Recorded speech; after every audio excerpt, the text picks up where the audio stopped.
This is dedicated to the homies that was down since day one. Welcome to Drop D. The following podcast has been rated PG-13 by the Podcast Association of America. Listeners under the age of 13 should be accompanied by an adult. Now enjoy the show and go fuck yourself. Here's Rob and Doug.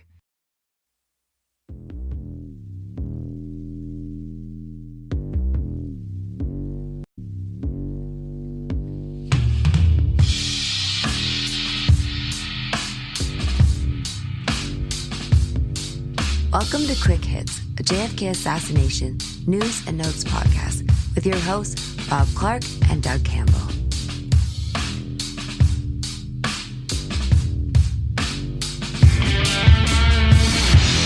Hey, what is up, guys? Welcome to an all-new episode of Quick Hits, a JFK Assassination Research News and Notes podcast. This is episode number 52, and I'm Doug Campbell, one half of your assigned hosts. Please welcome with me the remaining 50%, Mr. Rob Clark. What up, buddy? What's going on? Hey, Doug, how's it going, bud? Things are cool. Things are all right. Not much drama to speak of anywhere, thank goodness. Not at all. That's a good thing. It's pouring down rain here this morning in Nashville, Tennessee. A cool 60 degrees with the wind. But, man, dude, it's good to see your face. Good to hear your voice, dude. I'm looking over there at the board and watching the line grow across our sound waves. And you know what we got, man? We got that thing we always talk about, fat lines. Fat lines. Oh, yeah. Fat lines. Hey, you two idiots want to keep it down. Eric Clapton's working down the hall. Eric Clapton. Oh, fat lines. Okay. Oh, okay. Hey, Mumbo, so are the Fat Boys. They're in the other recording studio. Yeah, right down the road. Those are his cousins. Hey, Alex. Oh, before we get to that, introduce our guest, Rob. Man, we don't want to forget he's there. Shit. Oh, yes. We are pleased to have a very special guest on the show this week. His name is Alex Harris, and he runs the YouTube channel, The JFK Theorist, and he presented this year at Lancer. So welcome to the show, Alex Harris. Thank you for having me. Alex Harris, it was a pleasure to meet you in Dallas this past November, man. That's pretty awesome. Sure was. So whose hair's longer, Alex's or Doug's? Man, it's probably right at a tie, isn't it, Alex? I don't know. I think you might have you, Doug. I don't know. I think so, man. Mine quit growing after a certain point. You know, it's about halfway down. That's what happens when you get older. Yeah. Mine's about halfway down my back. Yours is probably down to your belt line or past your belt line now, right, Alex? I'm jealous. No, it's He's got the young locks. They grow like an inch a month. Well, until we get back to the conference next year, I'm just gonna say it's me. You know. There you go. It's like y'all go back to back next year. No, dude. It's like there were 3 snipers at LBJ's ranch waiting on Kennedy at the barbecue. Prove there weren't. You know, prove I don't have longer hair. You can't. Oh, it's like the absence of evidence. Yeah. You can no sooner prove to a certainty that Alex has longer hair than me in this moment than you can that the Pierre Lafitte date book is real. Right? This is true. Right. It's still being analyzed by experts. Yes. Yes.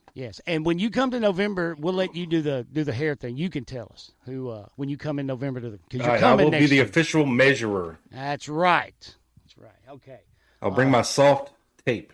This is starting to get a little creepy. I don't know why. It just kind of feels that way.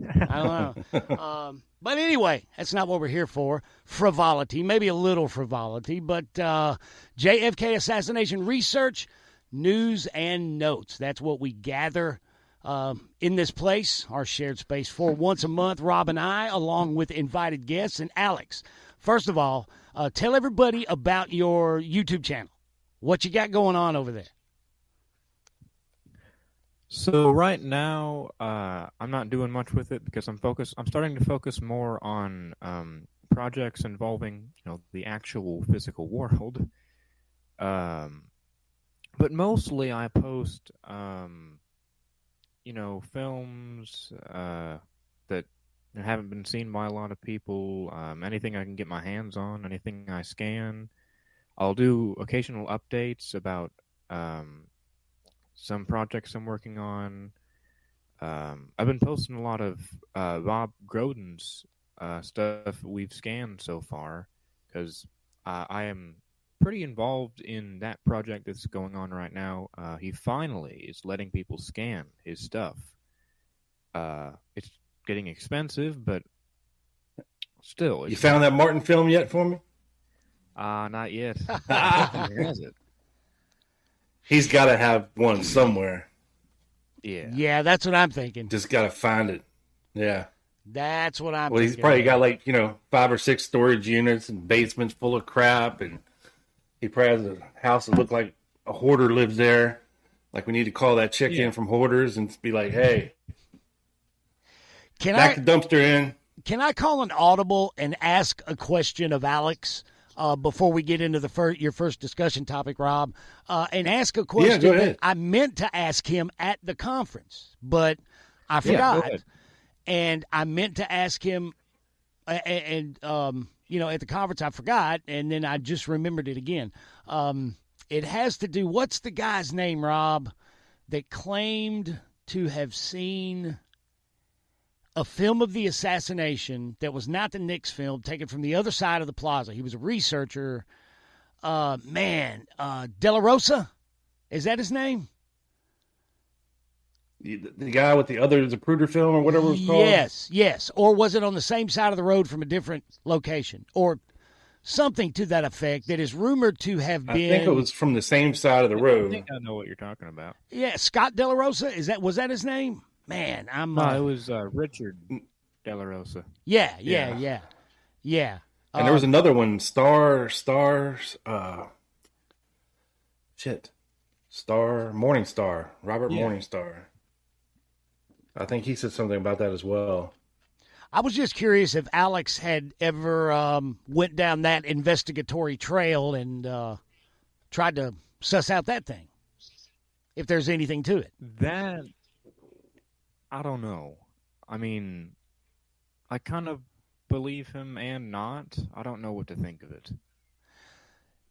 Me as well. I'm Until like I you. see it, it doesn't exist. Yeah.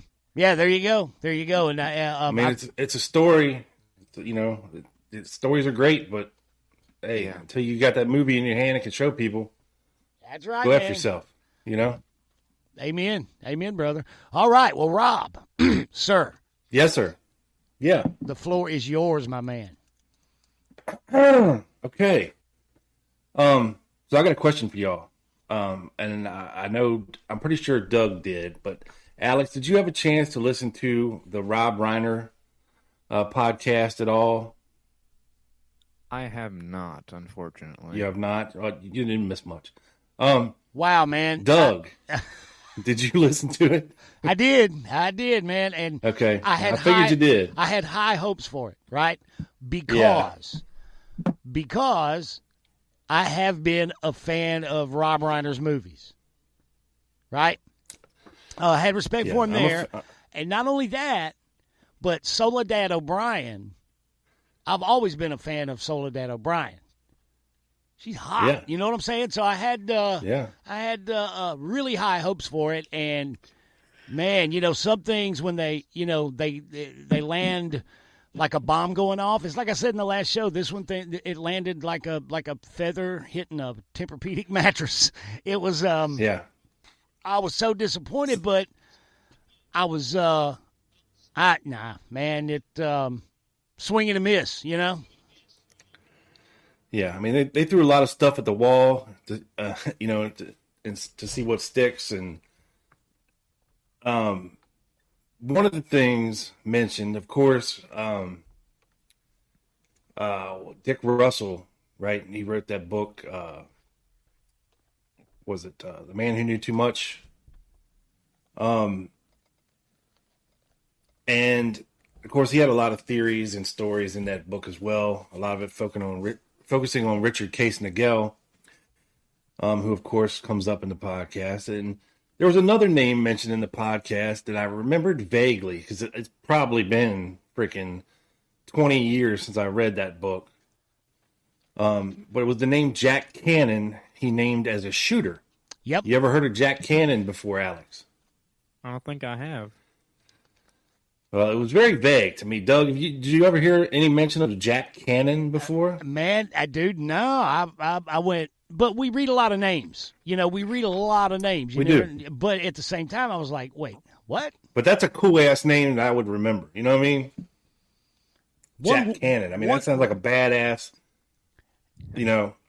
especially, dude. Yeah. Especially if you had run across a document with the name, associating him with Dallas, Dealey Plaza, or Jack Ruby, or, the CIA. Well, I just happen to have that, Doug.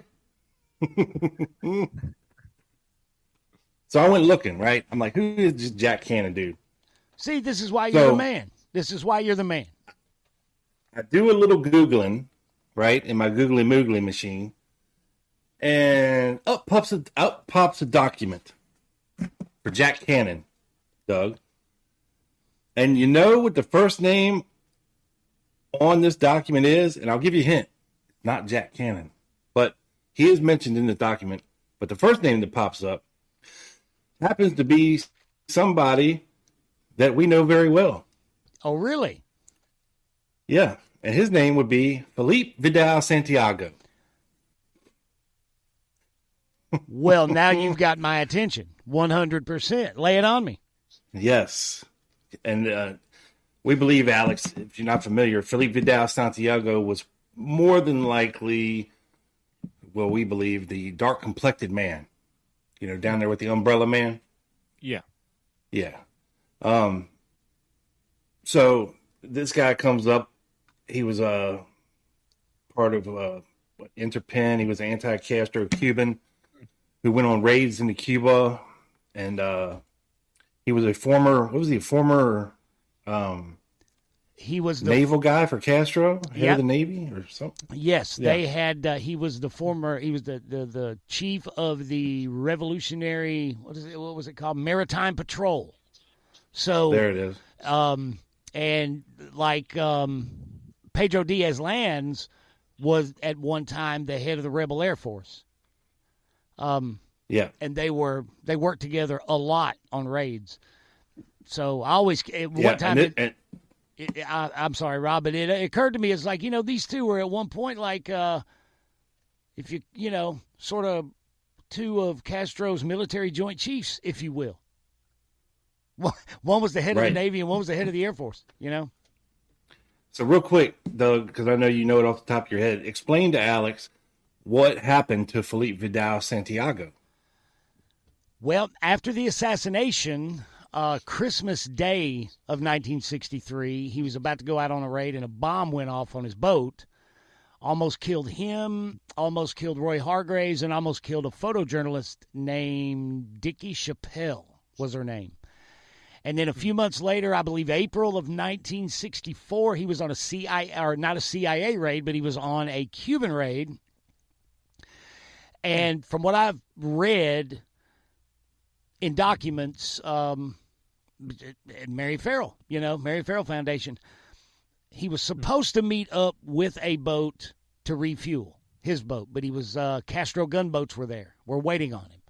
And big firefight ensued. He was captured, tortured, allegedly tortured, but he was executed by Fidel Castro in April of 1964.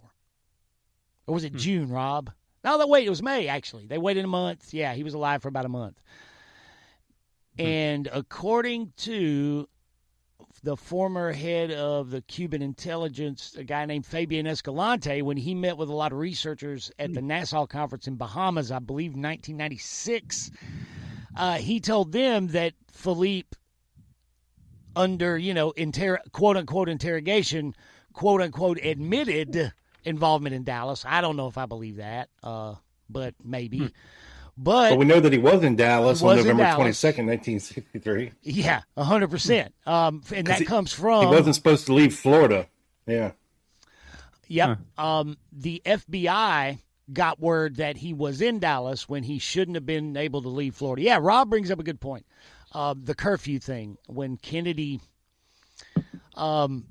the Kennedy brothers essentially shut down the non-sanctioned Cuban raids on the last day of March. It went into effect midnight, April Fool's Day, April 1st of 63. Vidal was a part of this huge group of Cuban exiles who were confined to county to keep them from going on gunboat raids to Cuba. He was one of them, so he couldn't leave, I can't remember if it was Dade County or one of those counties down there. But he went to Dallas. Somebody snitched to the FBI, and they told the immigration on him. Or was it the other way around, Rob? Immigration. No, I think you got it right. Yeah, but we've got the documents right, that say he was there and came back on like late on the 22nd or the 23rd.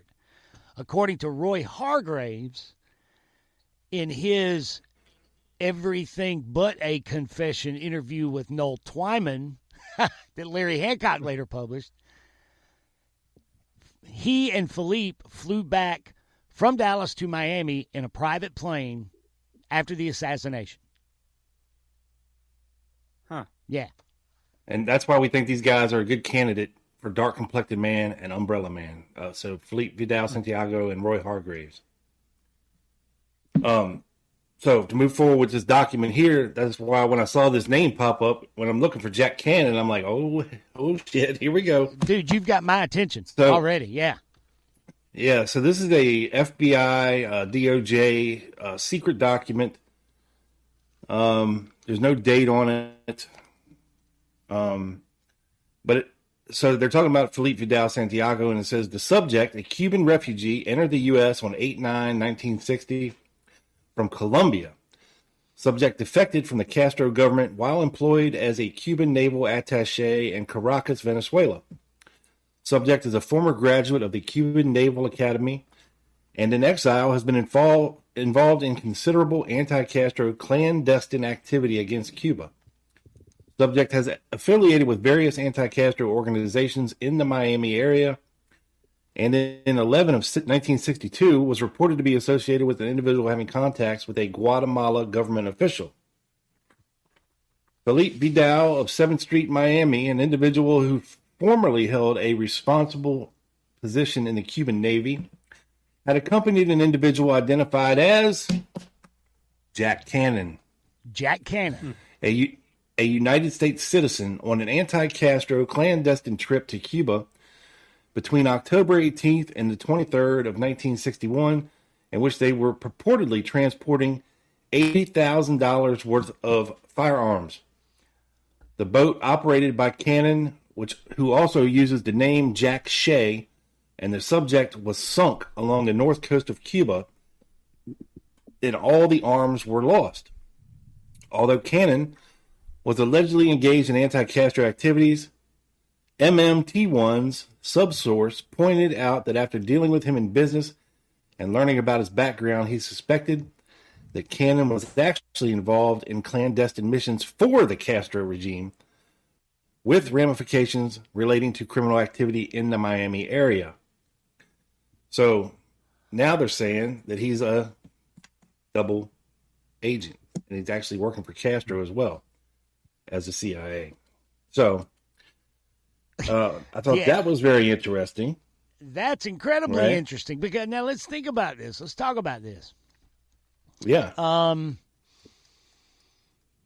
So what date was the raid that Cannon was on with Felipe Vidal Santiago? That was October 18th through the 23rd, 1961. Here's the thing. Okay.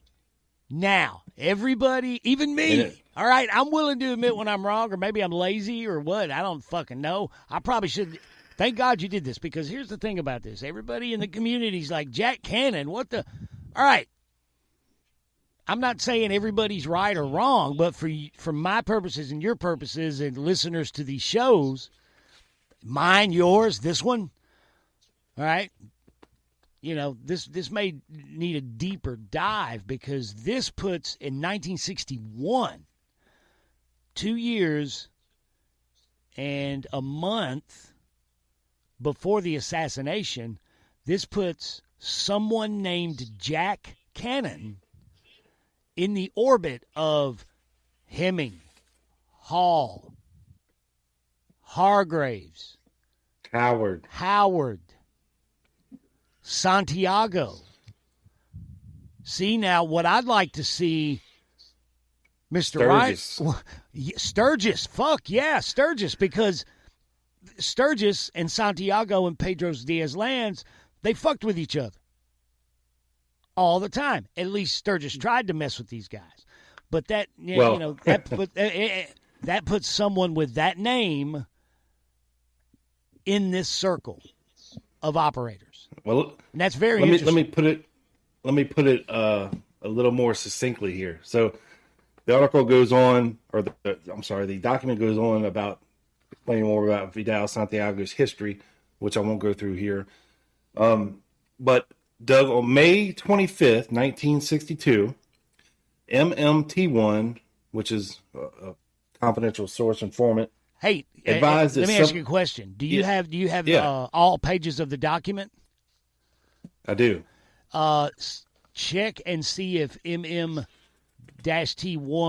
is 639-S. Yeah, no, I don't know. Okay. I don't have it. I don't have the breakdown of who the informants were. But we know who that is. Right. And I would bet $1,000 that in this document, MMT1 is 639-S. Yeah. Yeah. You know it, man. Gotta be. He's on like 100,000. Yeah. Yeah. So MMT1 advised the subject would in all probability be included in the Military Commission of Anti-Castro Cuban Exiles, which was being organized by Central American countries to cooperate in action against the Castro government. On August 8th, 1962, MMT1, as previously indicated, advised that Jack Cannon, who claims he is engaged in anti-Castro activities, has made 43 clandestine trips to Cuba in various ships, transporting arms and documents and exfiltrating people from Cuba. Advised that his ship was sank somewhere along the north coast of Cuba, but was able to save himself in a small plastic boat with an outboard motor, which was on board and arrived in Key Sal's. He reportedly was accompanied on the trip by Felipe Vidal Santiago, who formerly held a responsible position in the Cuban Navy, blah, blah, blah. According to the source, MMT1, Jack Cannon, who is a United States citizen and former Castro guerrilla, is suspected of working for the Cuban government. He resides on 135th Street, North Miami, Florida, where he and his Cuban wife, Maria Suarez, are tenants. The source of MMT1 advised that he has some business relations with Cannon, and upon obtaining some information about him, strongly suggests he is involved in some clandestine mission for the Castro regime, with ramifications of criminal offenses in Miami. He stated he suspects Cannon is the same man who is known in Cuba by the name of Duval, and who was Morgan's adjutant, or whatever that means, adjunct, during the executions performed in Florida, or in Cuba. William Morgan. Which is interesting. Yeah, William Morgan. Yeah. MMT1 also advised that on August 27th, 1962, Frank Fiorini, that's Frank Sturgis, an individual active in anti-Castro activity, had indicated that he had participated in discussions for the previous 3 days with Jack Cannon and other members connected with the Julio Carceran group. Fiorini had discussed participation in activity relating to the procurement of crews for a number of B-26 planes, and it was decided their candidates for these crews were not to be members of the anti-Castro CRC, or Cuban Revolutionary Council. According to MMT1, the pilots recruited were to be sent to an unnamed Central American base, and targets were to be the Guantanamo.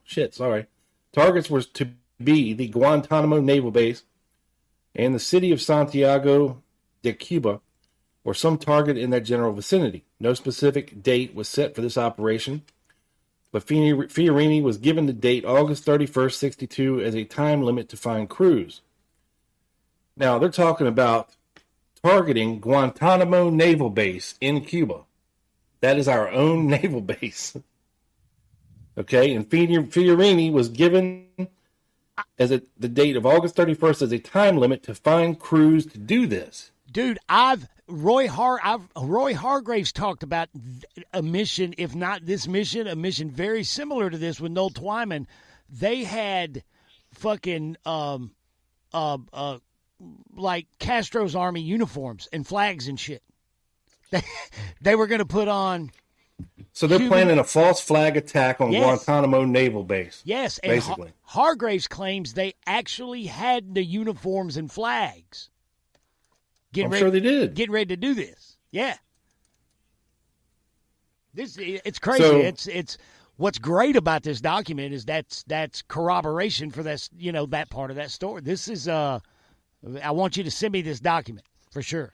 Well, get this, man. So Sturgis stated that he offered his services to Vidal Yep. for this mission, but was told that he could not participate. Okay. I guess because he was too well known. Well, to the Cubans. Here's the thing. Now, what you've come around through the back door to something that you've probably heard me talk about it. That there are these reports where Sturgis is reporting to his case officer in 1962, 1963, right? Who turns out to be Bernard Barker of one of the Watergate burglars with him later on. Well, yeah. Every month there's a report from Sturgis, and this very same thing is discussed. What he's telling Barker at this point is he's trying like hell to ingratiate himself with Vidal and Pedro Diaz-Lanz on these missions. And I guess Diaz-Lanz would be part of this one, or, the one you're in the document you're reading.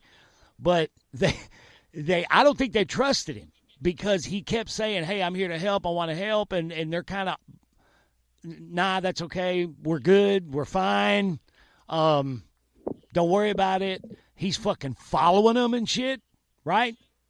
And reporting back.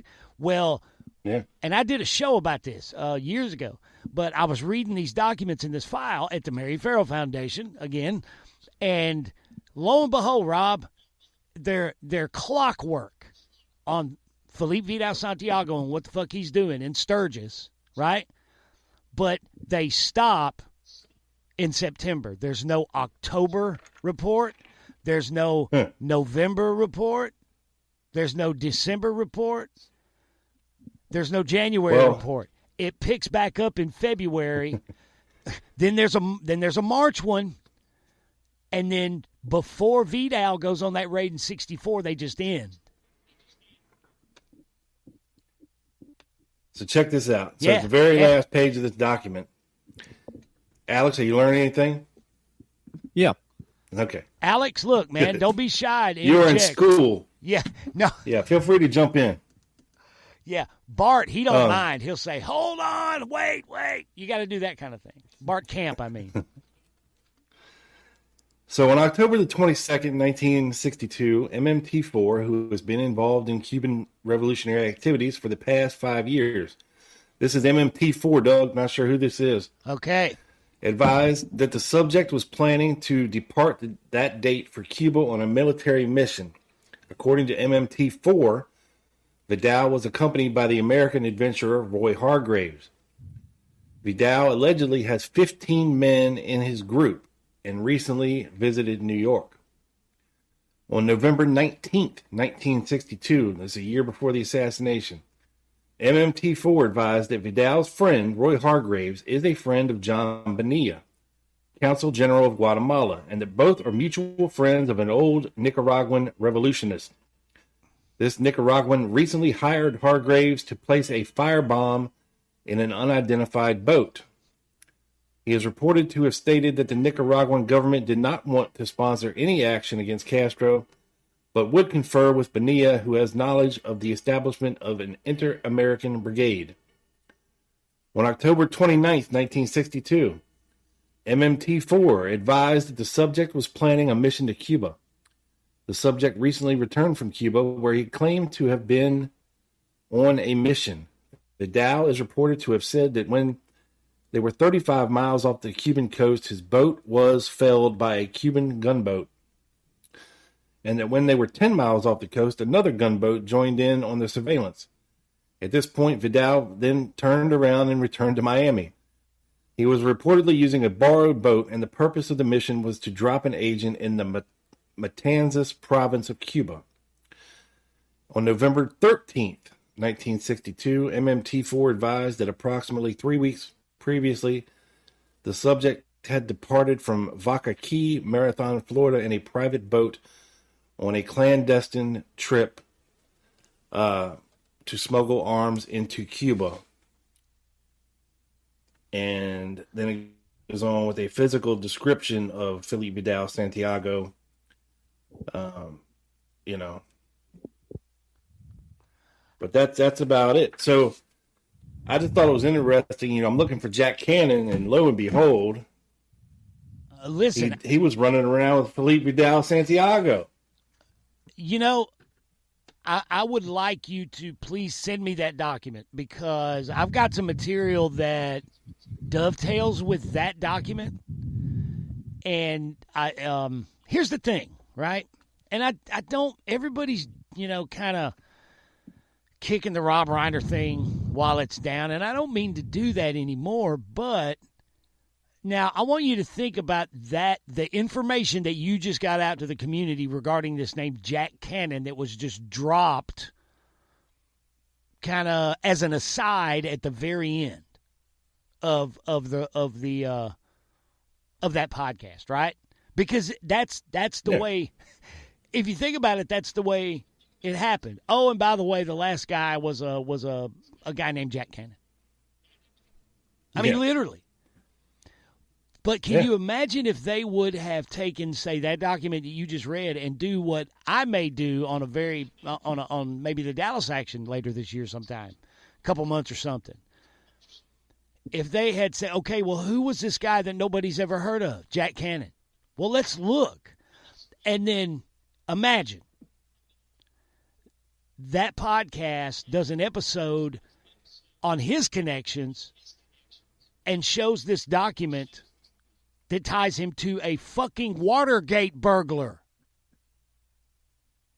Yeah. Right? It would not have landed like a feather hitting a Tempur-Pedic mattress at that point, because they would have actually been putting new information out, right?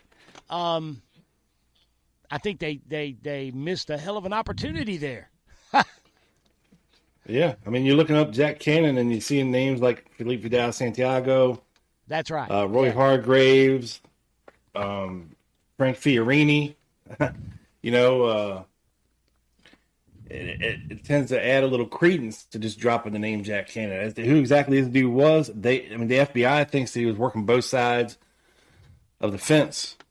That accusation. And he may have had something to do with blowing Vidal up.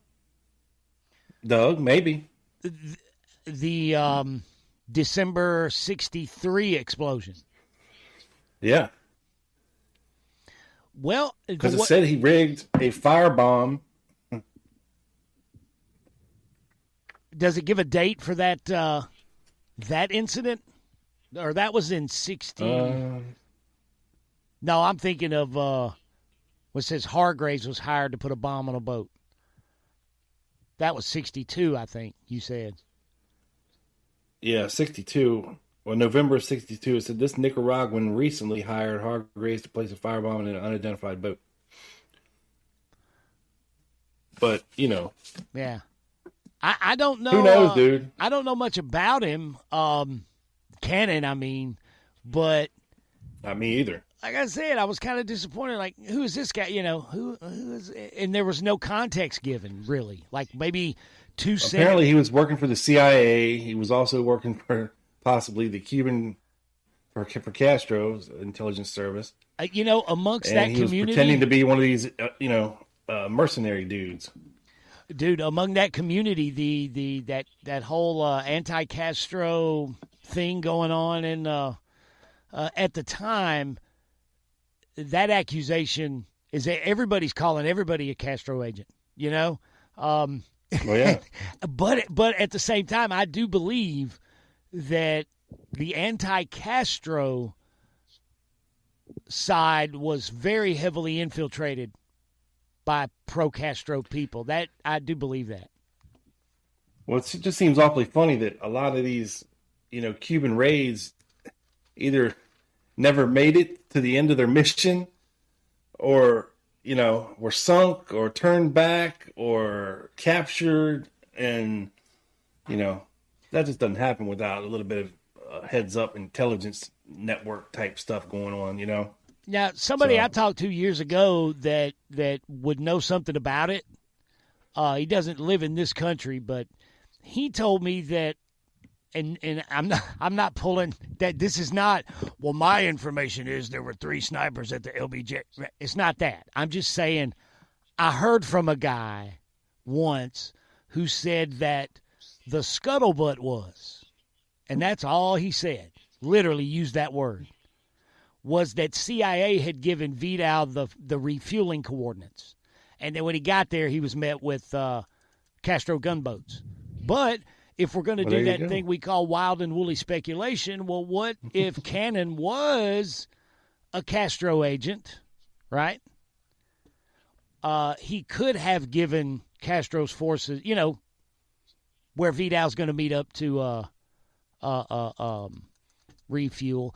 But the way it was presented to me was more of getting rid of guys who knew about the assassination. Yeah, in that context. This is but like shortly after the assassination when he's killed, and it's like, okay, yeah. But I think they might have just gotten unlucky. Maybe, maybe that's it. They just got caught. It's that simple. Yeah. Nobody set him up. But thank you for that, Rob. And please do not forget to send me that link. I want to read this for sure. I may yes, sir. Take off and use it as a springboard for some document study this weekend, my friend. Absolutely. Absolutely. All right. Thank you for that, sir. And guys, hey, new information. We did the follow-up for Mr. Reiner. You're welcome, sir, Mr. Reiner. Alex Harris. Yep. Now is the time when the guest steps up to the plate and presents a topic. Sir, what would you like to lay out for us today? Yeah, so recently I have been planning something. I don't know if I'm going to go through with it because it's a bit ambitious, but, and do forgive me, I have my cat here. It just randomly decided to show up. What is your cat's name? But this is Ellie here. That's all right. We love pussy on this show, so that's fine. It's all good. Right, Doug? Yeah. Absolutely, man. Absolutely. Well, let me look. Hang on. I hear a little hesitation there, Doug. I mean, what? No, I was doing a bunch of mouse clicks. Oh, okay. There. But no, you're not gonna. I concur 100%, brother. Huh? Okay. Sorry, Alex. Yeah. Go ahead. Yeah, no problem. I have been planning a reenactment of several of the photos and films surrounding the assassination, simply for research purposes and to use in my documentary that I'm working on. I don't know if I'm going to be able to do it. I'm planning to team up with another researcher named Matthew Kordelsky, who's going to help with the money a lot in exchange for having his cameras there. Now, I'm going to be doing this reenactment entirely on film, which I haven't seen done before, except obviously back in the 90s, 80s, 70s. Are you talking about using like the original cameras if you can get your hands on them? Yeah. Absolutely. Oh, wow. How cool would that be? That would be awesome. So obviously we'll be doing this Ritter film, the Nix film, the Muckmore film, Bronson film, maybe a few others, some of the photos, If we can get hands on more cameras, then we'll do even more. Absolutely. The only thing I'm having issues right now with is I want to close down Dealey Plaza. Oh boy. I think it's possible. People have done it before. I just have. Fuck.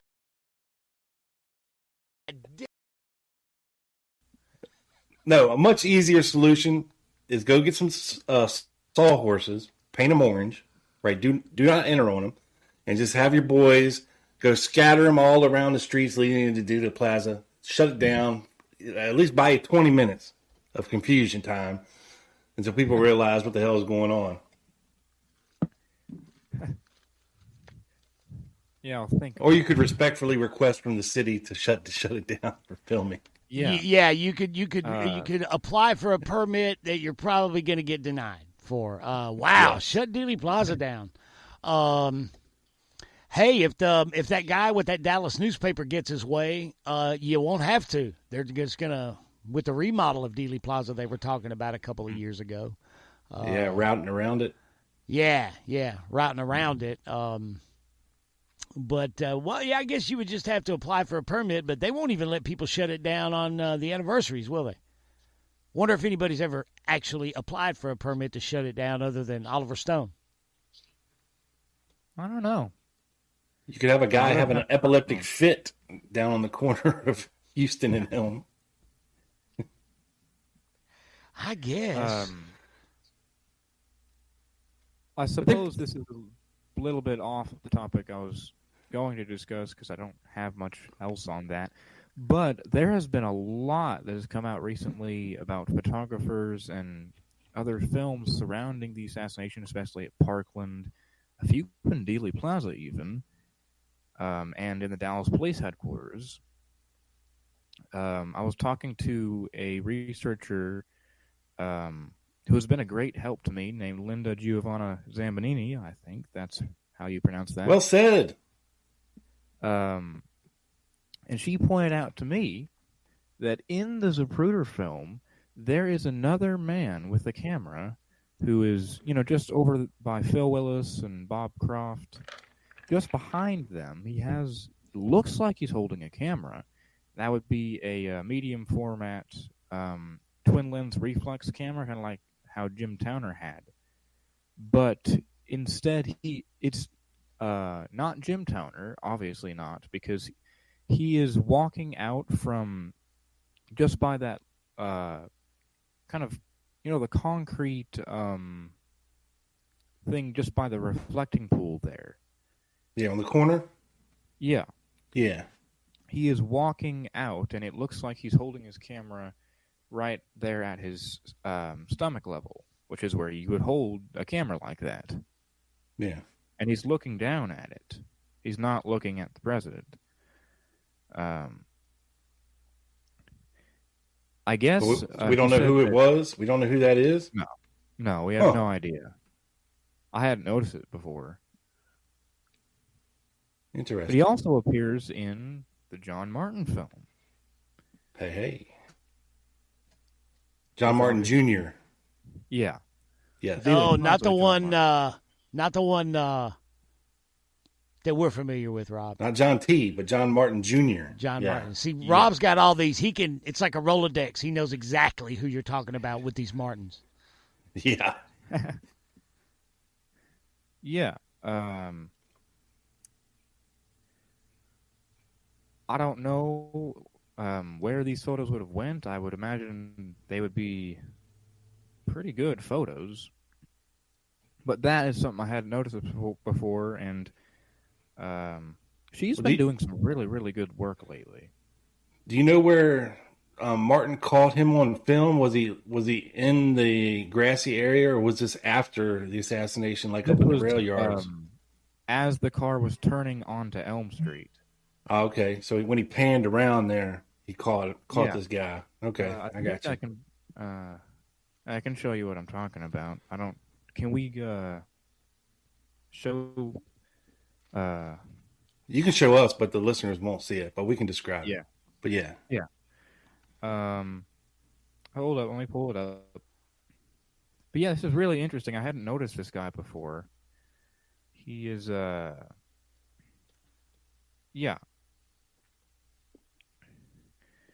So, I don't know if you can see that. I don't know if I can pull it up on here. Yeah, I can see it. Okay, yeah. Looks like he has a long coat on. Is that right? Or what is that? I don't know. Skirt? Maybe a long trench coat? Maybe? Hey, there was a guy that's on another film. It's either at I think it's in the Dallas police basement or the hospital, maybe. Yeah. The guy with the big old hat and the dark trench coat. Right. Have you seen that guy? Yeah. Yeah. James Files? It wasn't James Files. But that's what he said. Oh, he says that was him? Yeah. Oh, my God. You're kidding me. I'm not kidding. The guy with the big hat. Kid you, Doug. Where was he at? Where was he at in which building? Was it the police station? Yeah, there he is in a. Yeah, that guy.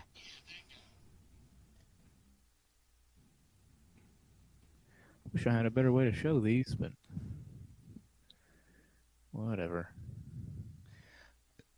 I remember seeing a Facebook group thread one time, and somebody put those pictures up, right? And I can't remember who, but somebody, I swear to God, there was like 150 comments the next morning in this thread, but it was the same person. They stayed up all night answering themselves and debating themselves with themselves over who this guy was. And at the very end, they had proven it was James Angleton. And I was like, block. I couldn't hit the block button quick enough. It was crazy.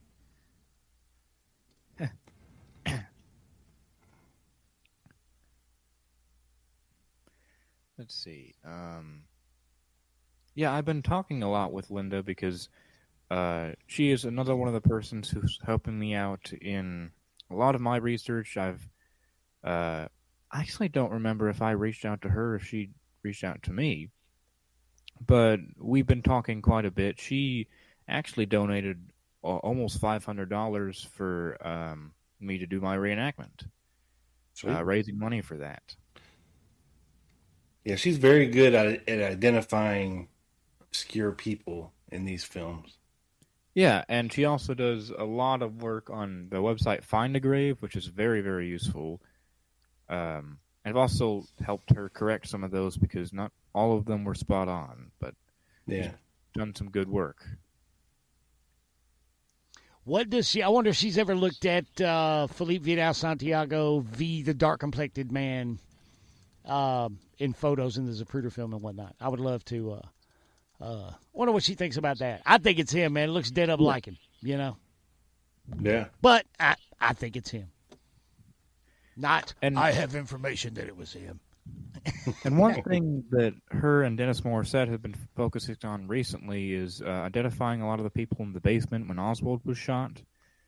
I've helped a little bit with that, but I don't know too much. But obviously, I only focus in the photographic evidence, so I'm very, very, very good at identifying where a specific photo or frame from a film came from. And so I also have been discussing a guy named Steve Alexander with her. Really interesting story here. Basically, it was a guy who was working for KTAL, a station in Shreveport, Louisiana, who happened to be, I think he was sent to Dallas to cover just the aftermath of the assassination. The only thing is we only have his footage of the Oswald shooting. But he was present for a number of other things, none of which I can remember right now. But his film of the Oswald shooting was used in some of the newsreels afterwards. In fact, you've probably seen it before, but yeah, really interesting guy because we don't have any of his other film. we have, I think, less than a minute of his Oswald footage. Anybody tried tracking that dude down, or? I think he, we have his obituary, so he's not alive anymore. Mm. But yeah, I have been focusing a lot more on the Oswald shooting. In fact, there was another guy who was working for UPI TN, Isidore Bleckman or Izzy Bleckman, who was also there with the camera. And he actually says that he got footage of the book depository shortly after the assassination. In fact, that was one of his first assignments for UPITN. Now, of course, we also don't have this footage. We don't have any of his other footage. He says he got footage of Oswald arriving at the Dallas Police Headquarters. But I don't think we have that.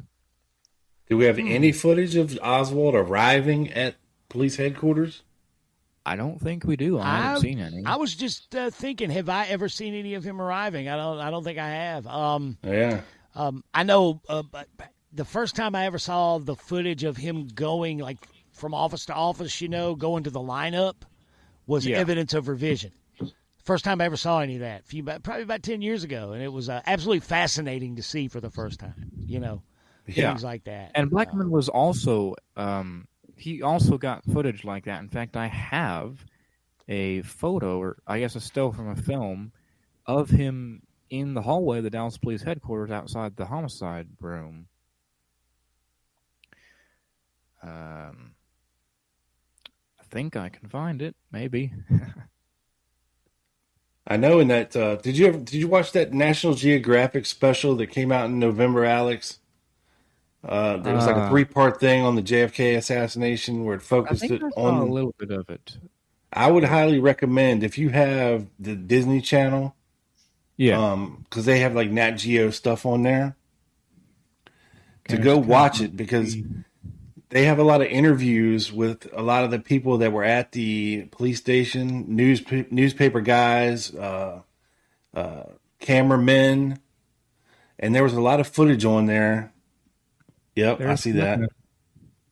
There was a lot of footage on there, behind the scenes stuff that I had never seen before.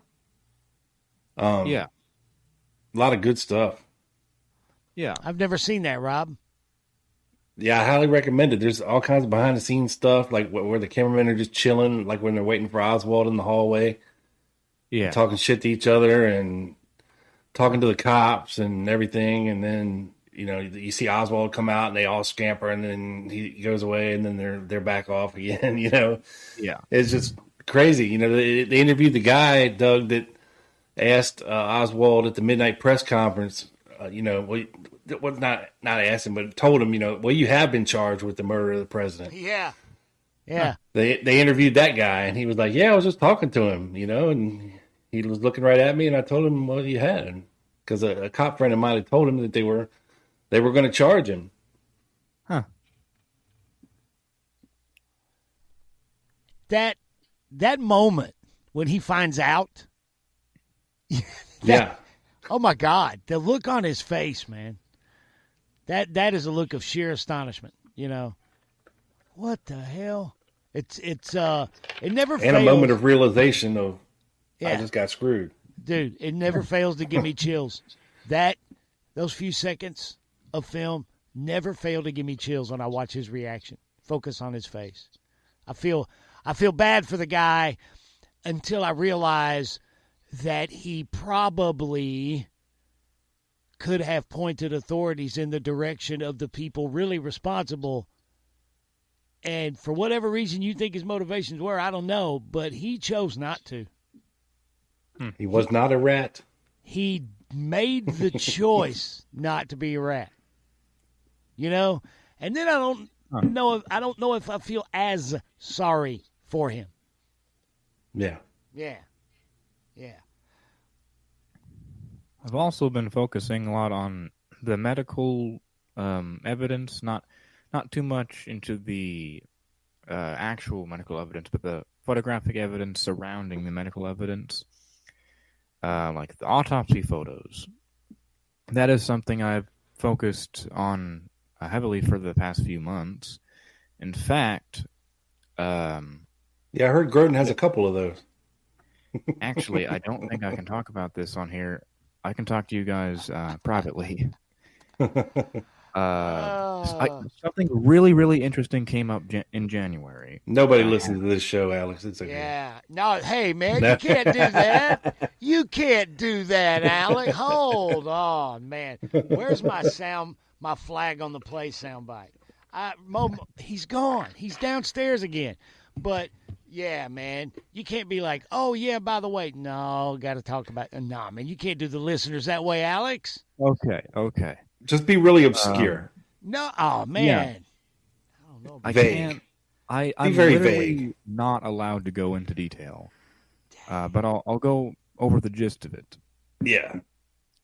So I was contacted at the conference by a person who I cannot name, who I cannot tell you their affiliation with the case, who happened to be a lawyer.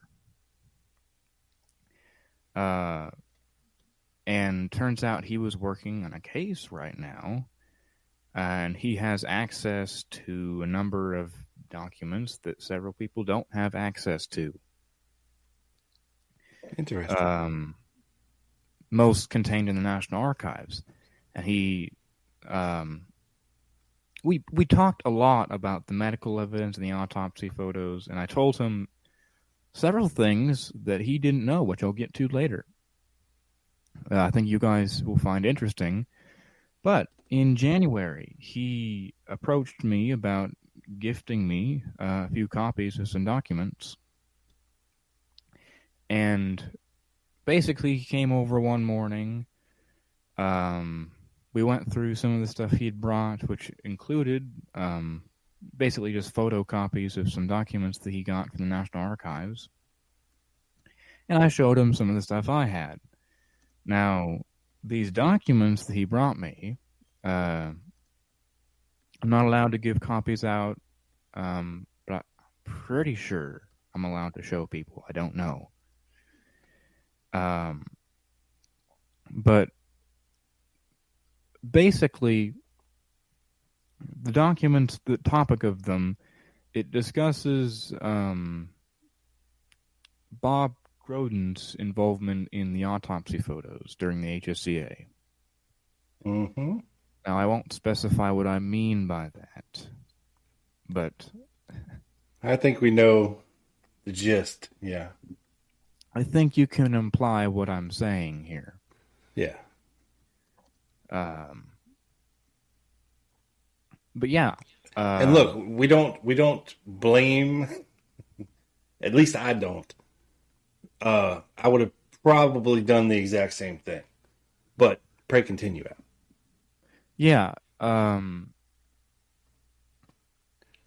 He also mentioned that he is eventually going to work on a case about the autopsy, which will be the next case he's working on, and he wanted to have me to come on and help him with it. I guess I'll do a rundown of what the case will be, because I obviously know a lot of the details about it. Basically, as you may recall, the Secret Service had, all the autopsy materials in their custody in 1964 all the way to 1966. Now, the Kennedy family in 1966 requested that the Secret Service hand the materials over to them. And, they obviously did, and the Kennedy family almost immediately gifted them to the National Archives and wrote up a deed of gift and said no one can access them. Yeah, without specific permission from them. Yeah. Now, the thing is, the Kennedy family was never supposed to have the autopsy materials. They were never allowed to have them. Meaning, because it's homicide evidence. I mean, legally speaking, they were never supposed to have them. Now, what this means is that the deed of gift to the National Archives is completely void. Completely, really? like, it does not matter. Because the Secret Service was supposed to keep the autopsy materials. They were never supposed to leave the Secret Service's hands. Interesting. So this whole thing with the Kennedy family and their secrecy agreement with the National Archives is pretty much null and void, and shouldn't matter, basically. So I know, like back in the early 90s, I think Dr. David Mantic was granted permission by the Kennedy family to look at some of this stuff. And I don't think he got to see all of it, but definitely some of it. And so what you're saying is basically that anybody should be able to request this stuff and be granted access because it's there kind of illegally? I think, so the details I have right now is that they are going to sue for the release, with the public release of the photos. Gotcha. Meaning that anyone, anywhere, at any time can access them. Well, there's precedent for that. People have sued for access to, for example, Tupac Shakur autopsy photos, Dale Earnhardt's autopsy photos, which they didn't get, I don't think, in the case of Dale Earnhardt. But, people have done that before. Yeah. I think the only issue that they're having right now is that someone already tried it, or something similar to that, and I don't think it got anywhere. So they have to find a reason to actually bring it back up. Yeah. Or a really, really good lawyer that knows what they're doing. And yeah. That's exactly what this guy is. Because Joe Schmo goes asking for stuff, and they'll be like, nah, sorry. Go screw yourself. Yep. Like, I cannot give you details on him. He requested that I don't. But I'm pretty sure you guys know who I'm talking about. Doug, I have no idea. Doug might. I might, but, you never know. Maybe, maybe not. Oh, what's his name? Dershowitz, Alan Dershowitz. Holy fuck, Rudy Giuliani contacted you? I'm just playing. Oh, Gary. Well, hey, Alex, keep us updated on that, guys. We are at a little over an hour. Thank you so much for all that information, Alex. We're at a little over an hour, guys. About time to take a promo break. What do you think, Rob? Yes, sir. Yes, sir. All right. Thanks again, Alex. Guys, we will be back with more JFK assassination news and notes right after this. Big Bad Bob here with you for Silk City Hot Sauces. Why Silk City? Because this hot sauce comes to you directly from Paterson, New Jersey, also known as Silk City. These hot sauces are 100% natural, gluten-free, vegan, contain no chemicals, fillers, dyes, or junk. Everything is packed into recyclable glass containers because glass doesn't leach weird flavors into the product. All other hot sauces are sourced in small batches from locally bought fresh peppers. It's all about the pepper, people. I'm telling you.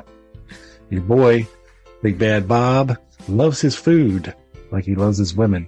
Hot and spicy, but not so hot you can't eat them.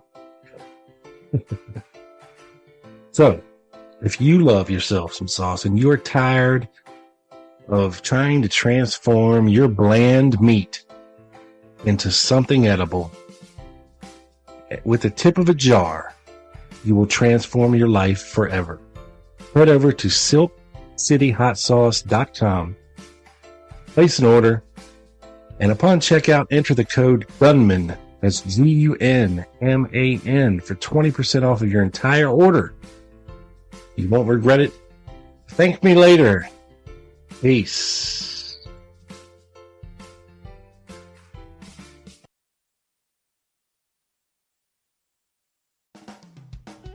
Hey guys, this is Doug, your humble host, and I want to take a few and tell you about a new book that is a must-have, and that book is In Denial, Secret Wars with Airstrikes and Tanks by our friend, researcher, historian, and author, Larry Hancock, from Compania Partners Publishing. His seminal book, Someone Would Have Talked on the Kennedy Assassination, is, as any regular listeners here know, in my top 5 greatest books of all time on the Kennedy assassination. Well, Mr. Larry has spent a couple of decades now researching the history of covert action and covert operations as a means to steer governmental policy. With books like Shadow Warfare, Surprise Attack, Nexus, and Creating Chaos, Mr. Larry has published some of the most sound and logical historical analyses of deniable covert action and the tactics and tools of the national security state available today. And in the year 2020, he continues that trend. New from author Larry Hancock and Compania Partners Publishing is In Denial, Secret Wars with Airstrikes and Tanks. This book, ladies and gentlemen, joins 2 of Larry's previous works, Shadow Warfare, along with author Stu Wexler, and Creating Chaos, to complete a trilogy on covert warfare. The new book by Larry Hancock, In Denial, Larry explores ongoing conduct of official deniable military action for 4 decades during the Cold War and its 21st century resurgence, including the most detailed and exhaustively researched and written operational account of the Bay of Pigs invasion written to date. Yes, that's In Denial, Secret Wars with Airstrikes and Tanks by Larry Hancock from Compania Partner Publishing. Available now at Amazon.com in both Kindle and paperback editions. Also available, at LarryHancock.com. That's Larry-Hancock.com. In Denial, Secret Wars with Airstrikes and Tanks. The new book from Larry Hancock. Buy it, read it, absorb it, and learn from it. All right.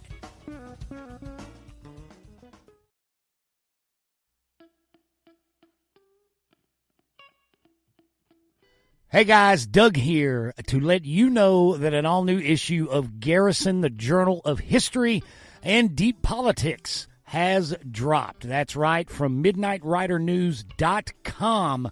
That's writer with a W, guys. WRITER comes issue number 015.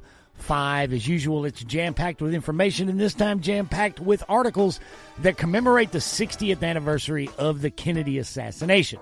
Some of the contributing authors and subjects covered include S.T. Patrick, looking at the current state of JFK research, its community, its hierarchy, and the obsession with defending planted flags.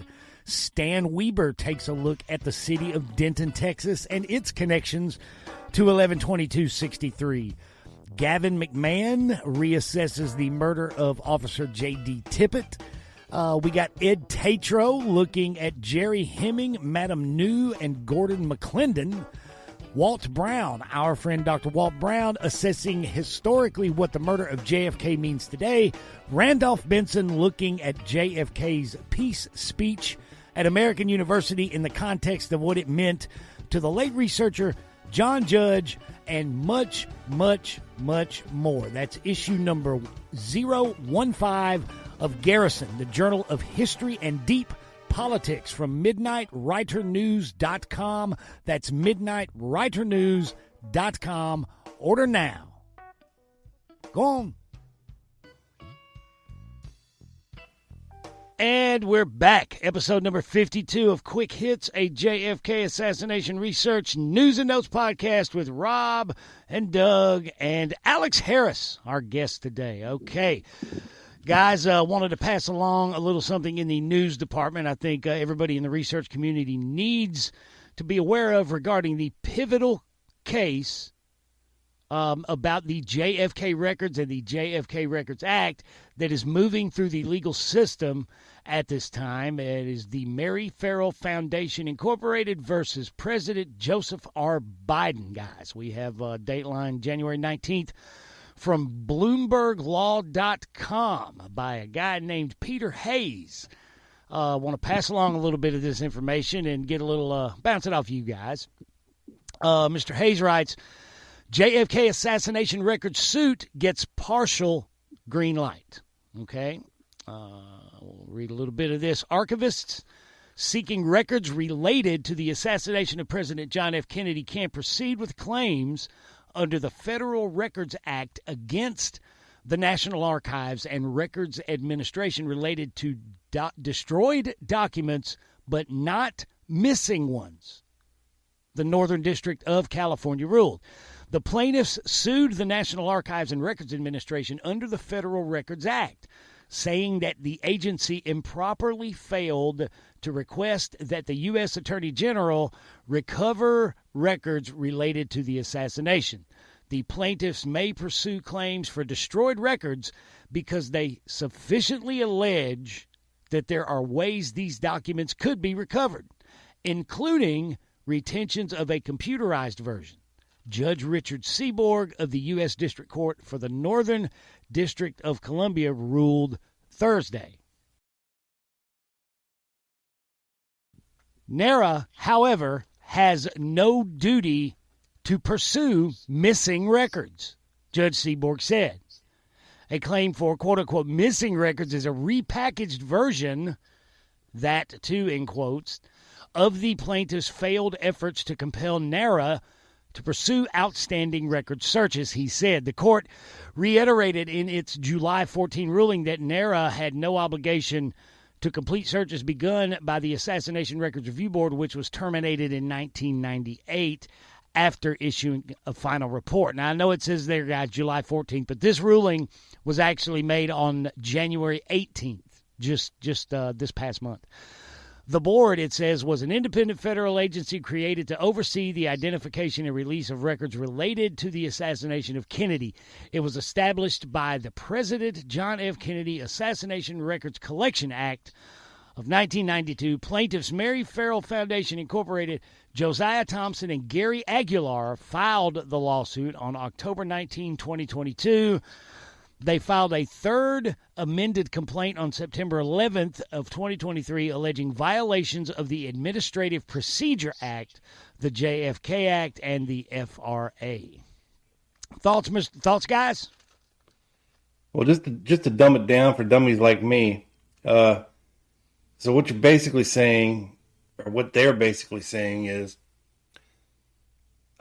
that NARA has no responsibility whatsoever to track down missing or destroyed documents from the ARRB that are supposed to be in NARA but aren't for some reason.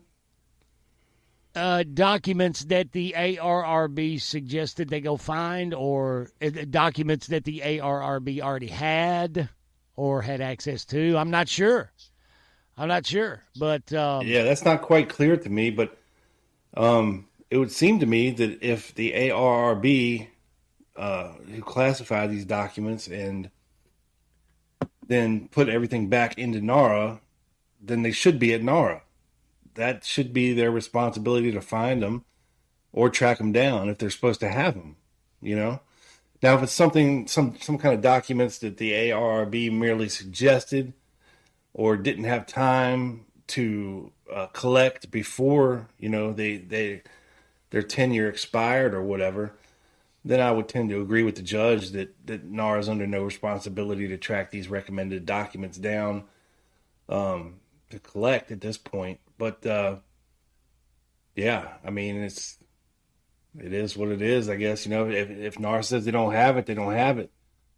And the question is, are they supposed to have it, or is it just merely a suggestion that they should have? You know what I mean? Yeah. And I don't understand the rationale for why they wouldn't, where it says in this article that according to the lawsuit, according to Mr. Simpich and Mr. Schnapp,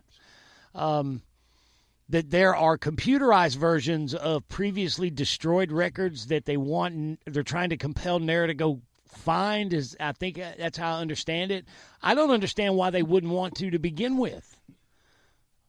You know, if you there's lots of misclassified or missing or documents that they should have that they say they don't have, and they're probably, you know, mistakenly classified under some other section, you know, kind of like conveniently misplaced, you know, out of place documents that somehow got misclassified at some point in the trail. I mean, you're talking about millions and millions and millions of pages of documents. Oh, wow. Yeah, for sure. It's understandable that unless all this stuff was electronically stored on some kind of a computer, if you're talking about actual paper files, then of course, you know, odds will tell you that of millions and millions of pages of documents, some of them are going to end up in the wrong places and not where they should be. And this is, you know, of course, human error, and that's always going to happen. I think if the ARB was done today, you know, that all these documents would have been electronically scanned into a database, and we wouldn't be having this problem. But you know, it happened in the 90s. You know, in the very baby stages of the internet and the computer boom, and it would have taken the paper was still king. Yeah, it would have taken an eternity to scan all these documents into a computer. You know, I just think some poor bastard's job is sitting there and feed one page into a scanner that takes 10 minutes to scan a page electronically into a database. Yeah, the scanners that Bart Camp used on the Malcolm Blunt archives are light worlds ahead of you know, what was available then, and it was still a big pain in the ass for Bart. Just ask him, you know. Yeah. And what nowadays you can throw a stack of documents in there, you know, an inch thick, and it'll zip through them pretty good. But you know, when you have a freaking metric fuck ton of these documents, to do that with, it's still an arduous task, you know. And as vast as Mr. Blunt's archives are, you know, when you're talking about privately held archives, it's a drop in the bucket compared to what's at the National Archives, you know. Just literally and a lot a of this drop in stuff the bucket. still isn't online. That's what's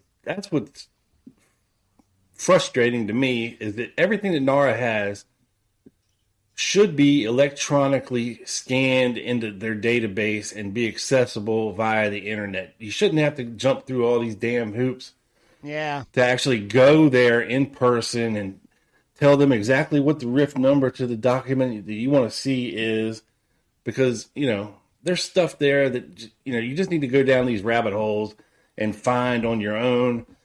But everything they have should be electronically scanned into a database, and that would be amazing if that was true. But it's not. So, you know, there's still stuff in there that probably nobody has ever laid eyes on, never seen, never will see. You know, it's it's frustrating. I agree with you there, Bob. Things like, you know, cassette tapes of wiretaps that the CIA have, you know, or had from back in the day, you know, shit like that will never see the light of day, that even if it's not connected to the assassination would be absolutely fascinating, you know, but good luck. Yeah, all that stuff should be digitized. All the film and video they have should be digitized. All the audio interviews and archives should be digitized. Everything should be online and digital and electronic at this point, and it's frustrating. It's not, you know. I know, man. Yeah, I think back right before COVID hit, they were actually given the budget to scan everything that they had, but they just, when COVID hit, they just chose not to. Yeah. They said everybody can just work from home now. You know, yeah. A lot of things came to a grinding halt, you know, and people were selective about what they restarted after COVID. Yeah. You know, for sure. Well, guys, this ruling by Judge Seeborg was when it was first made, characterized as a sort of a death blow to both the JFK Records Act and the Farrell Foundation lawsuit, in the community here. Well, one of the attorneys of record for the plaintiffs is a dear friend of ours, Mr. Bill Sipich, one of the smartest researchers to ever even think about the Kennedy assassination. And as an aside, if you haven't read State Secret, do so. But Mr. Bill is, like I said, he's one of the attorneys of record for this lawsuit. He posted the following, guys, on an online forum regarding Judge Seeborg's ruling, and he's telling us that it's not as bad, he thinks, as it could be, or as it was even before the ruling by Judge Seeborg. Mr. Sipich wrote that the quote-unquote major blow actually occurred in July of 2023 when the court moved to dismiss much of our case because it ruled against our interpretation of the JFK Records Act. But today the case is stronger now than it was before this week's order. The new ruling expands the case to include documents, quote-unquote, removed from government possession, not just, quote-unquote, destroyed documents. This is one of the reasons we amended the complaint. So when I hear include documents, quote-unquote, removed from government possession, the original Zapruder film, for example, right? That's still held, I guess it's still held by Time Life, or no, wait. What am I thinking of, Rob? That NBC has that they won't turn loose of. What is it? That's the Darnell film? The Darnell film, yeah. Is that right, Alex? Yeah. I know Bart's been trying to get that thing for years, and they won't come off of it. So that, I'm sorry. I had a brain fart about there, guys. The Darnell film, actually, the Sixth Floor Museum, I think they claim they have the original. And I've seen what they have, and I will say it looks like the original. Well, according to Mr. Bill, that might help in getting it because it says that they have a stronger argument for enforcement. At least one court states that enforcement is mandatory when documents are removed, but not when they are destroyed. So like the Darnell film, it seems like, I mean, it's not a paper document, but it is a document, It documents the assassination. Yeah. So, other evidence out there that was removed and is now in private hands, according to Mr. Bill, you can interpretate what the Liberty Lobby. You know what? I'm just going to quit opining and finish reading what Mr. Bill wrote here. As to the other aspects of the case, the president was dismissed, or the president was dismissed from the case 6 months ago. Preliminary injunctions are very difficult to win. He says that the judge made it clear in his initial ruling that he believed the president and NARA had carte blanche to modify the JFK Act with transparency plans. And we talked about these transparency plans on a past episode and what a nightmare that is to figure out. And that NARA has few duties except in those instances where the ruling was in our favor. In this ruling, the judge has now further stated his reasonings for these findings. So there, according to Mr. Bill, they're better off than they were before. So, any progress in getting any of the material released is progress, as far as I'm concerned. But, no, it's not. By God, let me take that back. They just need to release everything. If Oswald is guilty, there's no reason to have any of it. Yeah. That's it. That's all. That's all. And bastards. I hope you don't mind me doing this, but I want to touch on the Darnell film a little bit more, if you'll let me. Yeah, go ahead, man. Go ahead. So there is a researcher that I talk to all the time. I won't give his name because I don't want him. I don't want to expose him for this, but because I would have done the same thing. But he went to the Sixth Floor Museum a while back. Must have been like 10 years ago or something. But he saw, basically, they have the research room. He was able to basically bootleg the original Darnell film off of them. And he still has that. He still has that entire scan. It's the entire original Darnell film. And I've seen some of it, and it's amazing quality. It's just he can't really do anything with it. So I'm pretty sure, I think the Sixth Floor Museum claims that they have the original. I don't know that for sure, but I haven't seen exactly what they have, but I will say it looks fairly close to the original. Despite NBC claiming the copyright, I don't know all of the ins and outs of that, but the Sixth Floor Museum has a copy of the film, which might be the original. Yeah. And I think somebody wants to get their hands on it to try to, upgrade the quality, into like a 4K scan or even 8K scan of the Darnell film, and they won't let it happen. And I'm pretty sure more than one person has done this, because I got another one from a completely different person who got access to the same copy. In fact, I posted that clip that I got on my YouTube channel, and he later asked me to remove his name from it. Yeah. He changed his name to Anonymous. Definitely would know of what I've already mentioned on here. Yeah. But of course, I can't tell you. Oh, come on, Alex. Nobody listens to this show. It's you and Kenneth and Joe Barilli. that's and all. Joseph Bax. That's it. Yeah. Hey, man. Shout out to Joseph. I texted back and forth with him a little this past week. I'm glad you brought him up, Rob. What up, dude? Yep. No riff numbers for you, Joe. No riff numbers, man. Look at that. Did I say rift? It looks pretty damn clear, man. The hell is wrong with me? Yeah. Whoa, dude. That's crazy.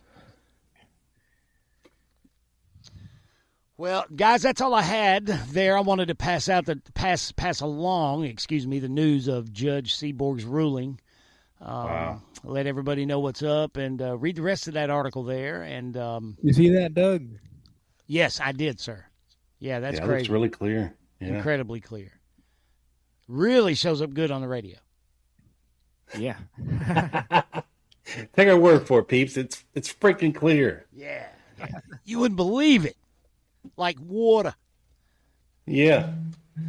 All right, Alex, is there anything else you wanted to jump into before we get into the emails? Yeah, I want to touch on going back to the subject of the autopsy photos. Yeah. Basically, a lot of people know the story of the Fox set of autopsy photos from Secret Service agent James Fox. Now, a lot of people don't know how he got those, and I believe I've figured it out. See, basically the story, as most people know it, is that James Fox, back in 1983, around the time of the, 20th anniversary of the shooting, he talked to a researcher named Mark Crouch, and he showed him these autopsy photos that he had, these 8x10 black and white prints that he had. He said he shouldn't talk about them until after his death, James Fox's death. And I guess somewhat unfortunately, but fortunately for these autopsy photos, he died in 1988. And so the same year, Mark Crouch, I think he got together with like Robert Groden and Harry Livingstone and a lot of other guys, and basically he published these photos. And he told the story. Now, he never acknowledged, I don't think he ever acknowledged how Fox got these autopsy photos. And basically, James Fox, if you haven't looked into him at all, he was present not only for... Well, he wasn't in the autopsy room. He was not in the autopsy room. He was there for the autopsy. Present at Bethesda Naval Hospital. He was also present at the Naval Photographic Center for the developing of the original autopsy photographs, as well as in 1964, in early 1964 or late 1963, he was present for the making of 7 sets of 8x10 black and white prints of some of the autopsy photos. There were 7 of these sets made. Now, I don't know where all these went, but I don't think they're in the National Archives.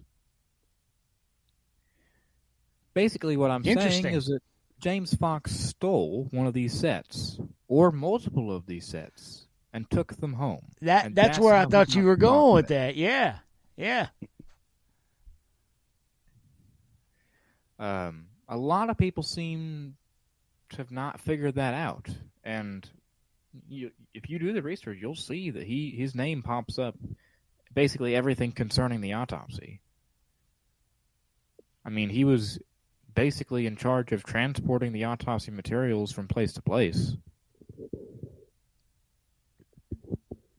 Any thoughts on that?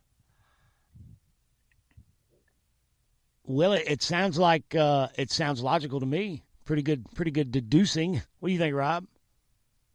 Yeah, I mean, I think that's the way a lot of these autopsy photos got into the hands of the public is they're swiped from the authorities, or copies are made, or things like this, or else we wouldn't have them. I mean, they definitely don't want the public to see this stuff and have it out there. And the only reason we do have them is from people with sticky fingers and people trying to get the truth of the matter out if they think that there's something wrong with the official story that the public should possibly know. Yeah. I was just reminded of a story that I heard from that same lawyer from earlier who gave me those documents. He told me of a woman who worked for the HSCA. I don't know if I'm allowed to give the name. But basically, towards the latter part of the HSCA in 1978. I'm sure it's public record. Is it Betsy Wolfe, maybe? Or No, Betsy Palmer? no. What wasn't that? What name? What was? I can't remember now. There's so many of those names. I actually don't know if it's public record, but because I think this is also in the documents that he has. See, I'm gonna urge you to, if he's got documents, it's public record. Where's he gonna get them? He doesn't have anything that's not classified. He doesn't have anything that is classified still. There's no way. Well, basically, this woman who, I suppose I'll go ahead and say the name. It's a lady named Shelley Mason, who basically she was in charge of getting a hold of a lot of these films and photos for the National Archives. I mean, for the HSCA. Yeah. And towards the latter part of the HSCA, the security basically fell apart towards the latter end of the tail end. Don't forget about that safe that was left open with the autopsy photos in it. Now, this lady literally did the exact same thing as that Regis Blahout. Yeah. The only thing is she brought her camera and made copies of the autopsy photos, black and white copies, and then she realized that she can't get them developed anywhere. So she had to confess to the HSCA. Either that or just sit on the film. I mean, yeah. And then basically so she talked to the HSCA, and they reluctantly made a special agreement with Kodak in Rochester, New York, where the film was to be processed with only one authorized person in the darkroom, no one else. And so the film was developed, and once she was done with what she was going to do with the photos, basically they took what they thought was everything and put it in the National Archives with the rest of the autopsy materials. I've never heard that story. So what was she going to do with the copies? What or the copies she made? Was she going to try to like sell them for money or what? I don't know, actually. I don't have any more details other than what I just said. Wonder if she's still alive. Maybe. Dude, you should totally find her and ask her. Interview her about that if she's still around. Yeah. For real, man. You should. Yeah. I'll see what I can do. Because that would be an interesting interview to have. Yeah. Rob, put Joe on that. Hunt that lady down. All right. He's on it. He's on it. Look, he heard that and perked right up and jumped for his keyboard. I promise. It's kind of nice having Joe's youthful energy around, isn't it, Joe or Rob? Yeah. It's like I enjoy being his taskmaster. Yeah. You know? Joe, get on this. Joe, call that guy. Joe, make this happen. And you know what? He doesn't realize that he's kind of been moonlighting and interning for me. He hadn't even like it hadn't even dawned on him yet. Yeah, I know. He's a good little tool to have. Okay. We love you, Joe. God damn. If we didn't, we wouldn't even mention him. That's the thing, right? If we didn't love him, we wouldn't even mention him. That's right. That's right.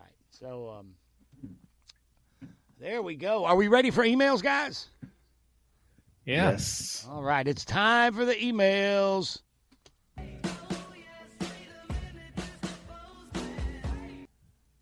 Hey, Rob with the emails, then that big old fat sack.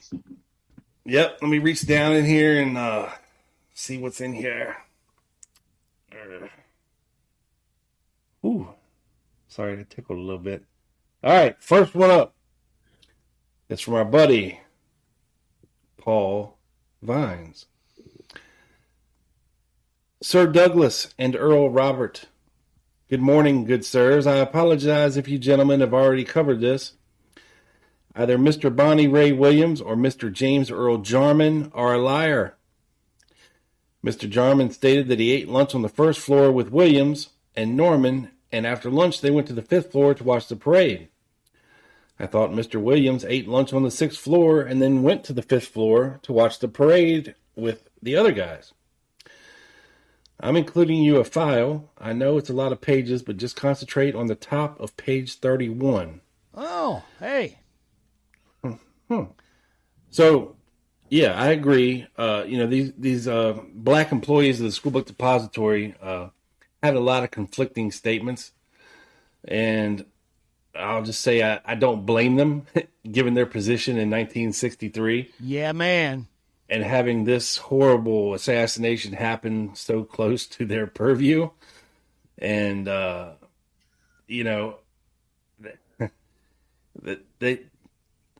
think we didn't get a lot of the truth from them because they were really afraid to be honest. In that climate, that social climate in the state of Texas in 1963, you're 100% right, man. These guys, it's totally understandable for them to think that I need to keep to myself because they may be looking for somebody to pin this on. You know? Right. You know, and like I said, there's a lot of conflicting statements about who was where at what time and what they actually saw. And I think if we got the truth of what they actually saw or knew, that it would be very enlightening and a very much different story than the one they told in 63 and then subsequent to that in the years following. Because, once you say something, it's very hard to go back and admit, look, I was scared, I lied, this didn't happen, that didn't happen.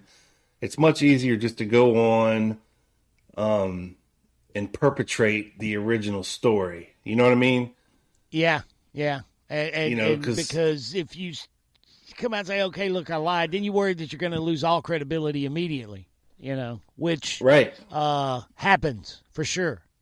Or be blamed for, the reason that, that this got pinned on somebody else, especially if you saw something contrary to the fact that Oswald was on the 6th floor shooting.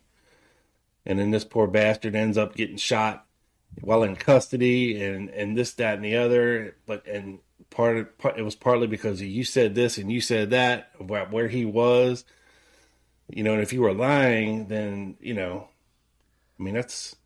that's got to weigh heavy on the conscience, I would think, Yeah. Paul, I will definitely review the document. I'll have Rob ask Rob to kindly send that to me. But on the subject of these guys and where they were at, when, and all of that stuff, may I recommend a book, sir? Prayer Man: More Than Just a Fuzzy Picture by Bart Camp. The most complete, exhaustively complete, and compelling account of who and what was where and when they were regarding the Texas School Book Depository before, during, and after the assassination. Please buy that book. Yes. And to his other part of his email references page 31 of a document that he sent me, and it has to do with Maurice Bishop, right? Yeah. So I scrolled to the top of page 31, and this appears to be somewhat of a CIA internal document. And I'm not sure exactly what it is, but it says Maurice Bishop, also known as John Bishop, and first name unknown for Go, and Jim Bishop. And then right under that, it has John L. Bischoff crossed off, was with the agency from February of 1950 to October 62, date of birth, May 25th, 1910, blocked 7/16/62. But then it has these weird findings, right? So it has PI findings, which I'm guessing is private investigator. And it says NR under Maurice Bishop, John A. Bishop, date of birth, September 23rd, 36. Term ending 4/4/62. And then John C. Bishop, end of date, May 20th, 62, date of birth, 1938, still on board, blocked. James C. Bishop, end of date, 7/1/53, date of birth, March 1912. And then it has AFS findings. I don't know what that means, the AFS part. But they found no record on Maurice Bishop, no date of birth, applied in 1974. John Byron Bishop, date of birth, 1942, applied in 1966. John Elbert Bishop, date of birth, March 43, applied in 67. John Kenneth Bishop, date of birth, 1949, applied in 69. And John Lee Bishop, date of birth, 4/24/32, applied in 1967. So those might be people that applied for the CIA, but weren't actually hired. And then it has MPB, no record for any of these guys, and CPD findings, no record of any of these guys either. See attached list. So I don't know what this means, Paul, but it's a 69-page document, and maybe I'll go through it and see if I can make some more heads or tails out of this. But it's just... Hell yeah, man. He'll kick back with a cup of coffee and a full vape in front of the fire, Paul. Do his thing, baby. That's right. That's right. All right, next up we have an email from Omar Moe. Joe, or Doug, I almost called you Joe. Omar Moe. Hey, Rob, I'm sure you're busy. Just wanted to make sure that this didn't get buried. Thanks. Hey, Rob, just left you a 5-star review because fake trails, tippet fails, and really long emails was an incredible episode of your podcast. I really appreciate your thorough and detailed exploration of the JFK assassination news and analysis. You and your guest, Michael Swanson, did a great job of providing an in-depth look at the evidence and theory surrounding the event. From a fellow podcaster, it seems like you've got a ton of room to grow based on your content. Have you thought about fully repurposing your podcast content for socials? I've looked through your podcast and social media and wrote down a few ideas and some opportunities to grow without any work from you. Would you be open to hopping in on a quick Zoom meeting to go over these ideas? In case you're curious, it's a content strategy and revenue framework I made for you based on your niche and brand. Let me know and I can shoot over my scheduler for your convenience. Thanks, Omar. Damn, that was annoying. Hey, Omar. Go fuck yourself. Bye, How about Omar. that? Sorry, dude. Sorry, dude. Okay. Next up. This is from listener Paul Cummings. Hey, I met Paul Cummings in Dealey Plaza in Dallas in November. He was at the conference. Good dude. Huge Van Halen fan, as anybody who knows anything is. So, and from Michigan, Detroit Tigers fan, Paul, man, I'm glad to hear from you, bro. Didn't mean to interrupt there, Rob. Sorry. I got excited. My friend emailed. That's all right. It's good to get excited. It says, hey, Doug, thanks for the shout out on your most recent podcast. I enjoyed our conversations in Dallas, and it turns out that I had COVID at the conference. Just making sure I didn't give it to you like herpes or something. Is this the best way to reach you? Thanks, Paul Cummings. I did not get COVID, and this is the Praise best way. the Lord. Yeah, and this is the best way to reach me. Yes. Did you get COVID at the conference, Alex? I don't think so. Okay, good. Okay, good. Well, we were outdoors. Now, every time I talked to Paul, I think we were outdoors. Like at the coffee stand across the parking lot, the little taco stand with the best fucking coffee. Big cups of good coffee. Fuck, it was great. And we talked out there, out front, and like in Dealey Plaza. So I don't think I was in a confined space with him. But I'm sorry to hear that, man. I hope you're getting better. Yeah. The next email comes courtesy via Doug Campbell, who was kind enough to give this email to a listener so that he could reach me. So, it says, hey, Rob, I was given this email by Doug in order to contact you. I originally messaged him on Messenger, but here's my message to him directed to you. LOL. Hi, Doug.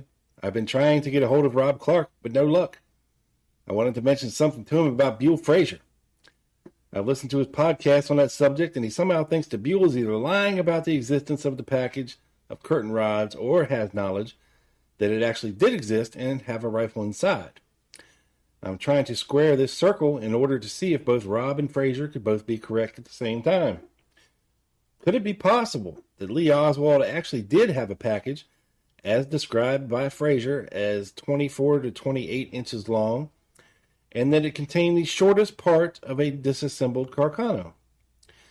This way, Frazier can be shown to be accurate in his description of said package, while Oswald may have been following orders from whomever was directing him.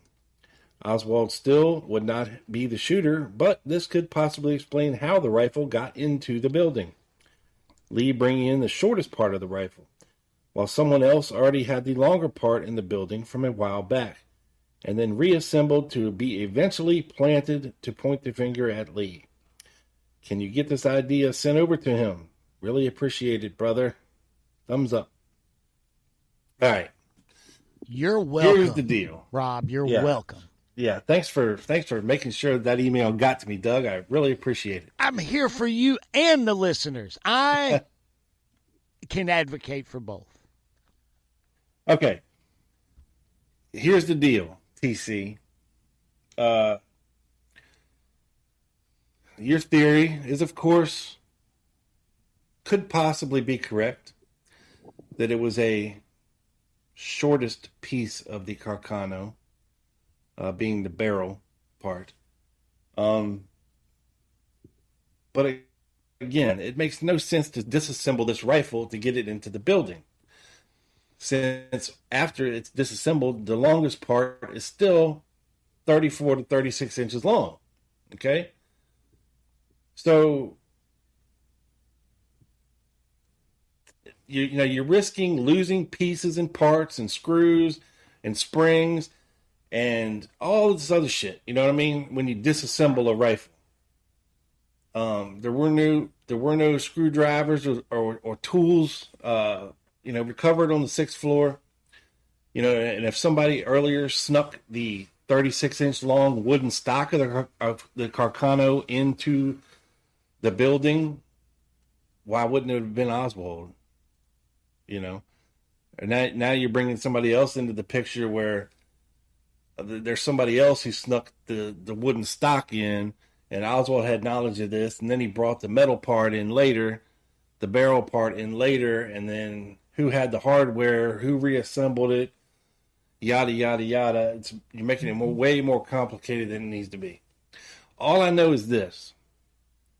You can't fit a full-length or broken-down Carcano in the package that Frazier described as being 24 to 28 inches long. Impossible. Okay? Did Oswald take a package into the building that morning? I don't know. Frazier said he did. Jack Doherty said he saw Oswald come in the building and he didn't have a package. So there's your conundrum. All right? There's also the small problem of the Frazier admission in his HSCA interview, where he says something to the effect, I don't have it right in front of me, but, I knew right then and there, standing on the stairs, Oswald had either hid or had the rifle. Okay? So, I understand why Frazier would have lied about Oswald having a rifle. Because at that point, he could have been construed as an accomplice in the murder of the president.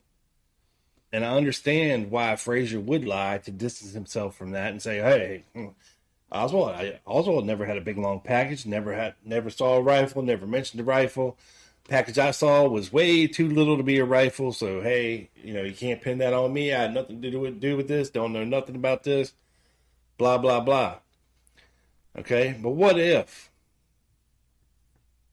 Frazier knew that Oswald had a package that morning and he knew it was a rifle? If you're a hunter, you know what a rifle looks like in a rifle case, in a paper sack, in a leather case. It doesn't matter what it's in. If you are a hunter and you're familiar with rifles and guns, what a rifle in a case or paper bag or satchel or anything else looks like. Yep. Okay? I'm sorry, you just do. And Frazier was a rifle owner. He was a hunter. So it's likely he would have known what a rifle in a sack or case or anything else looks like. And not saying that Frazier knew anything or was, part of the plot or any of this. I'm not saying any of that. And it's quite possible that Oswald had told him, hey, I'm just going to take the gun to get sighted, get sighted in or get worked on after work or whatever. And Frazier was thinking, oh, no big deal, whatever. This shit happened all the time in Texas. People bought guns, walked around with them, brought them into work. There wasn't like, it's 1963. What do young guys do in their spare time back then? Other than, if you didn't like to sit around and get drunk, smoke cigarettes and roll around and cruise around or whatever, you went and shot guns at the rifle range, or in somebody's backyard at a haystack or whatever. Everybody had guns. Yeah. And everybody's got guns in Texas now, much less back then. Right. I don't think it's changed. Yeah. So, if you're a young guy, and you're hanging out with your buddies, what else is there to do back then? It's not like you're going to go to the arcade or anything that wasn't around back then. And, you could go to the milk shop or malt shop and hang out or chase girls or whatever. But it doesn't seem like these two guys were into that. Of course, Oswald was married. And Frazier was just 19. He probably didn't have a serious, he seemed more focused on wanting to get his life together and start working and try to start making some money, type of thing. And I don't know, it's just, it's odd to me, but I don't think they can both be right. I don't think they can both be truthfully and honest about this. Part of me thinks that Frazier's been lying for a lot of years, and his story keeps changing about different aspects of it and how Oswald left the depository. And then in his most recent book, now we have this revelation that he saw somebody stick a rifle in the trunk right out in front of the school book depository, and then he was scared and this and that, and it's just... A little late in the game for that, man. A little late in the game for that one. Yeah, all that, And like I said, I don't blame Frazier. They were trying to get him to sign a confession, to be an accomplice in the murder of the president with Oswald. But don't you think, even if that story, right, even if he had come out with the rifle in the trunk story, now, was that was in front of the depository, right, or behind it? Yeah. Yeah, in front. Right okay. in front. Right in front. Even if that would have come out in the wake of, say, Oliver Stone's film, in that time frame, 30 years after the assassination, it would have had more credence. But now, all these years later, man, it's too little too late. Especially when no one else before has ever said that. And there were so many people out in front of the school book depository that somebody else would have seen this happen, I would think. Now, Not just Frazier's. He's mounted on the steps in front of the building like a statue. Okay, in the photos, like the Darnell film. Yeah, he's just standing there, and he's just standing there. He doesn't know what to do. He's just standing there, and there's so many people, running around, standing around, that nobody else saw this. I find that kind of hard to believe. But Alice, what do you think about the whole Buell Frazier story? I don't have much of an opinion on it. I haven't looked into it too much. That's Alex Harris, folks. He thinks Buell Frazier is a liar as well. I'm joking. It's just the parts of this stuff. There's just so many things wrong with the story. It's hard to parse out the truth.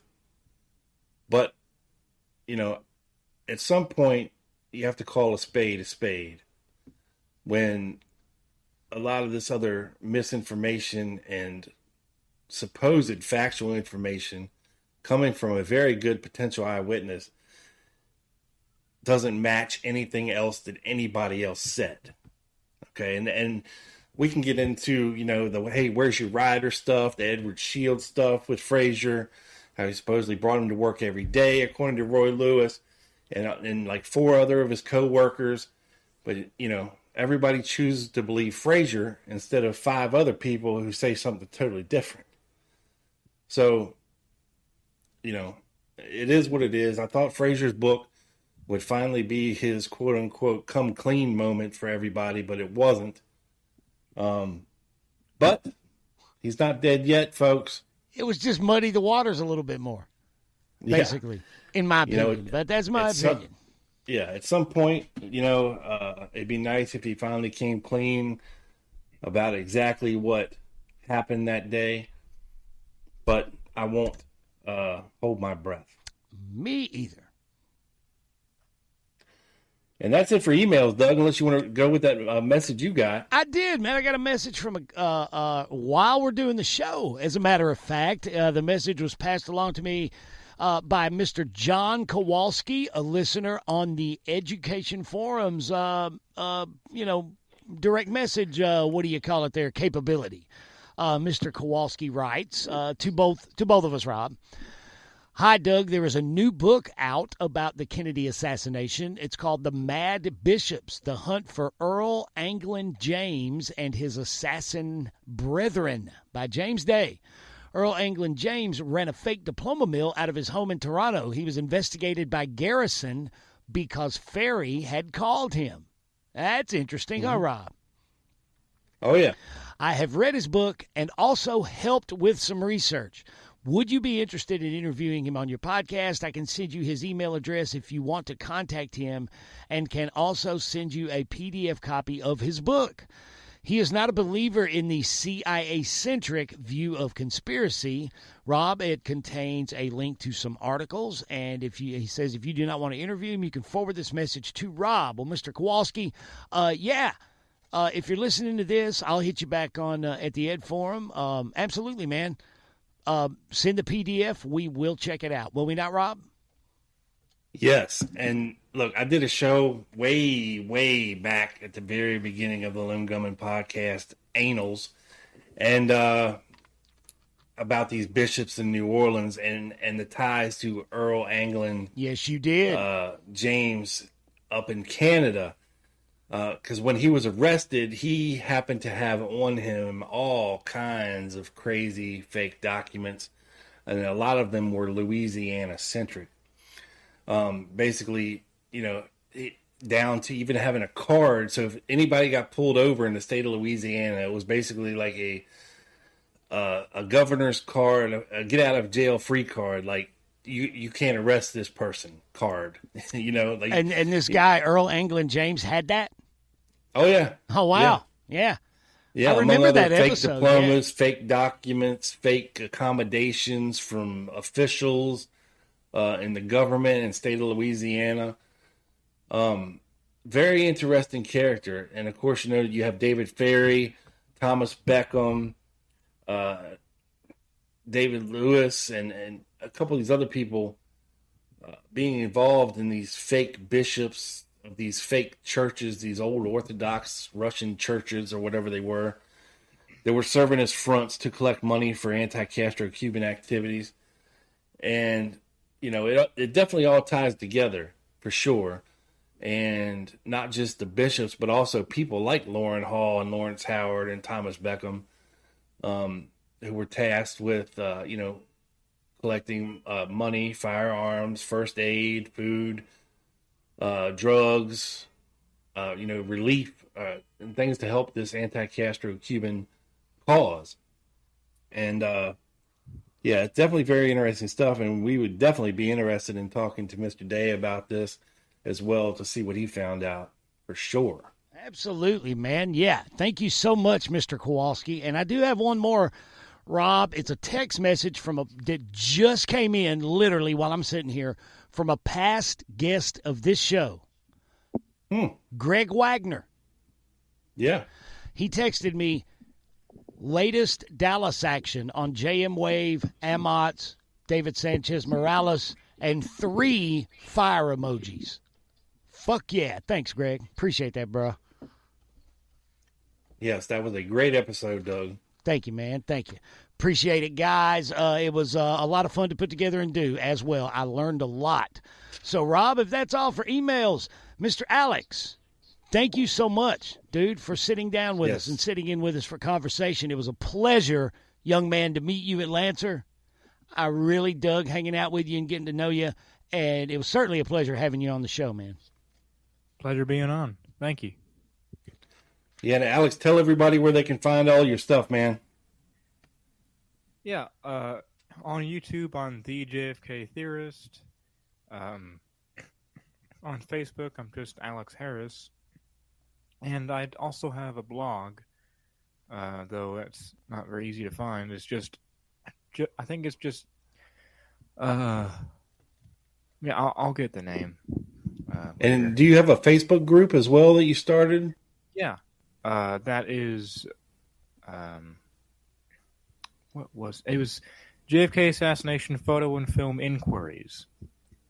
Yes. So if any of that appeals to you, feel free to join Alex's Facebook group, and you will find all kinds of cool stuff, movies, photos, and all kinds of stuff getting analyzed all the time by Alex. And he does upload quite a bit there, and also on YouTube. He's got a vast back catalog of very cool discoveries and very cool movies, stuff you probably haven't seen before.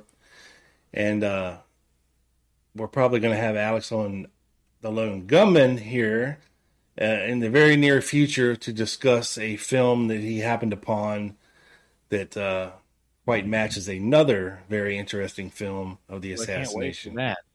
Yeah, I can't wait for that. I'm looking forward to that myself, guys. Yeah. But yeah, thank you again, Alex, for coming on the show. It's been a trip. I hope you enjoyed it, had fun. I know we did. And we'll definitely have you back in the future, and we'll see you on the Lone Gunman podcast soon. All right. All right. Yeah, man. All right, Mr. Rob, do you want to begin the closing segment, my good man? Yeah, I will pimp myself out. So the Lone Gunman podcast, if you're interested in watching it live, YouTube, find the Lone Gunman podcast channel on YouTube. Make sure you like and subscribe. Hit that bell to get notified every time we go live. If you're happy and satisfied with the audio only, you can find it anywhere good podcasts are listened to, including iTunes, Amazon, Spotify, the usual suspects. And you can find me on Twitter at the Lone Gunman 7, on TikTok at the Lone Gunman 7, and just about everywhere else, Facebook, Instagram, yada, yada, yada. Thank you, Doug.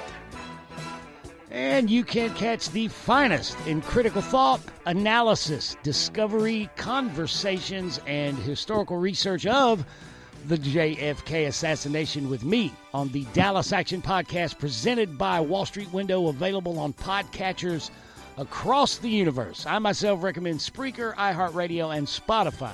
And look, to the few of you that have complained that you can't find it on Apple Podcasts, I can. I mean, I don't know. And as of about 6 hours ago, my Spreaker analytics showed 11% of my plays and downloads in the last 30 days from there. So, maybe check and make sure you didn't download some Chinese app. Make sure it doesn't say Chapel Podcast, Maybe that's the problem.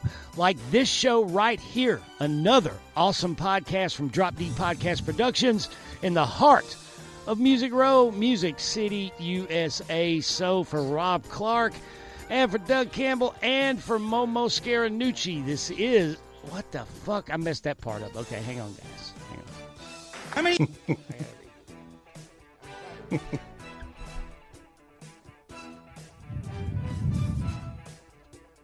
All right, you ready? Yep. 3, 2, 1. So, for Rob Clark and Momo Scaranucci, this is Doug Campbell saying tune in again next time when, upon being asked to explain exactly how he hooked up with his YouTube co-host... Wait, let me do that again. I fucked up. Hang on. 3, 2, 1. So, for Rob Clark and Momo Scaranucci, this is Doug Campbell saying tune in again next time when, upon being asked to explain exactly how he hooked up with his YouTube co-host, we'll hear Mark Grubert say... How many of you boys ever been drunk when home with a fat girl? That explains a lot. We are out. Yeah. Blonde wig. Say peace, Rob. Peace. There we go.